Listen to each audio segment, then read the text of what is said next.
Hello and welcome to the interview here on France 24. Our guest today is Radhya Al-Mutawakel. She is the chair of Mwatana for Human Rights, a Yemeni NGO. Welcome to the show. Thank you for having me.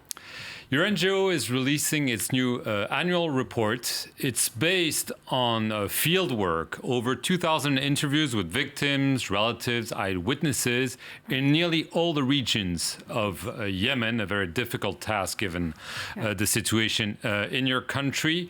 It's about the year 2018, and reading it is essentially a catalog of war crimes. The situation seems to go from bad to worse in your country. This is right, and we are trying to say through our reports that the disaster in Yemen, it's not only a humanitarian crisis, it's also a human rights crisis, because these violations by all parties to the conflict led to the disaster, led even to the starvation.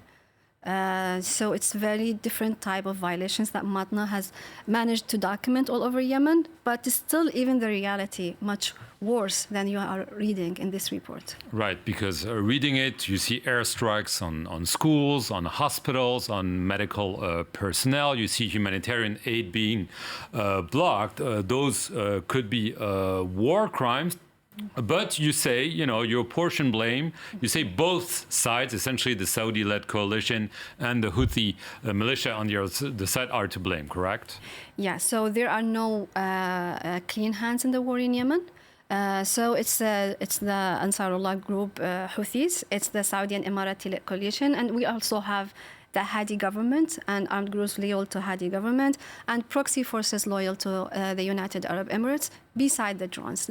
Yes, and they are all involved in very horrible violations against civilians in Yemen, all over Yemen. What for you is the most shocking from what you got through those interviews? The most shocking that this is continue to be happened year after year. And it's not even getting less. The situation of civilians is getting worse and it's shocking that it's happening with a huge lack of accountability until now. Nothing has been done to improve the attitude of parties to the conflict in Yemen. They act as they have an impunity and they will never be held accountable. This is really shocking. Yemenis now are surrounded by death from many, many reasons. And what's happening is horrible, while it's ignored by the whole world.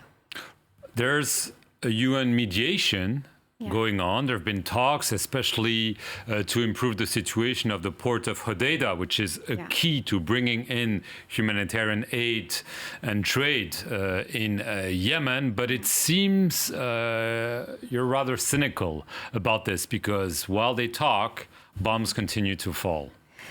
Yes, there should be a very strong message and mechanisms regarding accountability, because even if there is a war, Yemen doesn't have to be the worst humanitarian disaster. The situation can be much better if parties to the conflict feel that they will be held accountable. But also peace in Yemen is very important, because the only thing that's going to stop this disaster is peace. It's very possible, but no one is really working hard to, I don't mean the special envoy, I mean the international community. There is no enough pressure on parties to the conflict to be committed to peace.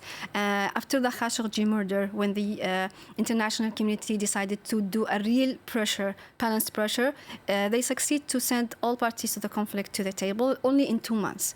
But it seems that this pressure was just only a fashion. That's why the situation now is very critical now. But still, if they decided to work better, there can be a very big chance for peace. And peace doesn't mean anything against accountability. Accountability will lead to peace, will maintain peace. The parties in the conflict, obviously there is the Saudi-led coalition allied with the United Arab Emirates. There's the Houthi militias. The coalition says actually Iran is party to the conflict. Have you found any evidence of direct Iranian involvement? Well, actually, maybe at the beginning of the war it was not. You can't touch a very direct kind of support, but within the years, you can even from the UN, the report of the UN experts, you can find there are some indicators that Iran is supporting Houthis in different ways. But what is really sad that is increasing because of the war. The war in Yemen is empowering all militias and their allies, whoever they are. It's empowering Al-Qaeda, maybe empowering Iran, and any other militia is going to be empowered in this environment. The only solution to make all these militias weak is to rebuild the state in Yemen.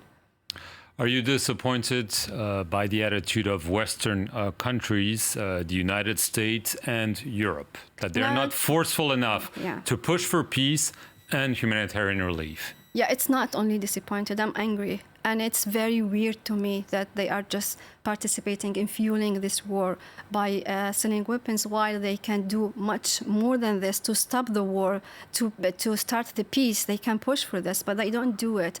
They're fueling the war? They're fueling the war by selling arms to Saudis and Emiratis, while it's now proved that these weapons are used to kill civilians. And they continue to do this while there are countries who can play a really positive role in Yemen. They can help to stop the war in Yemen and to help Yemenis to get their lives back and the state back. Have you seen a difference in the level of consciousness about the conflict here in France? Speaking of weapons, there was a boat that was blocked by activists that was supposed to deliver weapons to Saudi Arabia. The French government has said, yes, we send weapons, but they're not being used in that war. Many observers are critical because they say you can't prove this. They can't prove, and they didn't prove, and they don't even say how they are sure it's not used. So they're lying.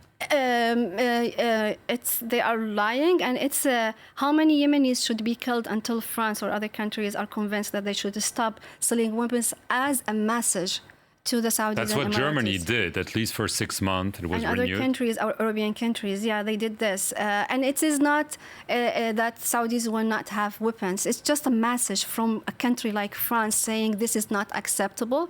And to make France strong in front of Saudis and Emiratis, they are very weak because of the financial interest.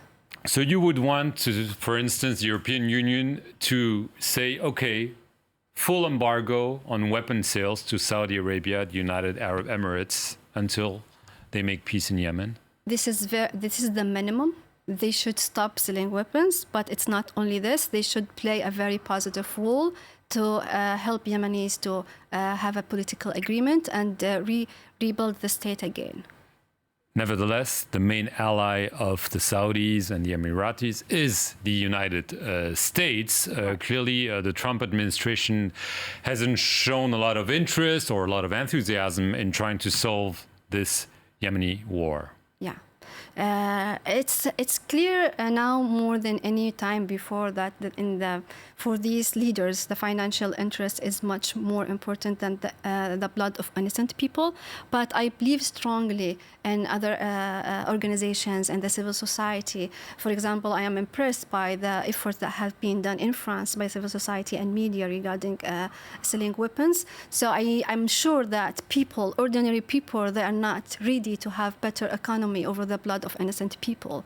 I don't trust leaders, but I trust the societies in the US, UK, and France. The US Congress has been more active, has tried to ban the sale of weapons. The Trump administration wants to override this. And what they have been trying to do is very important, and it helped to have steps toward peace. Everything that's happening regarding this issue, it's helping to solve the problem in Yemen. Right. You talk in the report also about direct U.S. involvement. You talk about, in 2018, 6 apparent U.S. drone strikes, and saying they killed 22 people. Right. And only one of them, according to you, is linked to a rebel or a terrorist groups. So it's 22 civilians, but the 23rd number is one who is affiliated to be Al-Qaeda. But the huge number, it's civilians. And it's continuing? It is continuing. It's direct U.S. strikes. It's drones, and usually since many years until now, the only clear thing about the drones is the civilian harm. Nothing else is clear. That's a war crime. What do they want to do?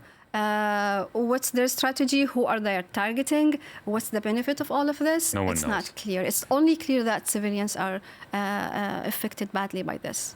Very last question. You want accountability. The UN Human Rights Council has appointed a group of experts, but you want something more formal, a commission of inquiry like the one existing on Syria. Is this what you want? And is this realistic? Yes, it's very realistic. It should be done since the beginning of the war. It's not realistic not to have a commission of inquiry in Yemen with a very strong mandate and things related to accountability. There should be accountability in Yemen, and a mechanism out of the Human Rights Council can make a real difference. Don't you think the Saudis, their allies, will do everything to block it? And Iran, by the way?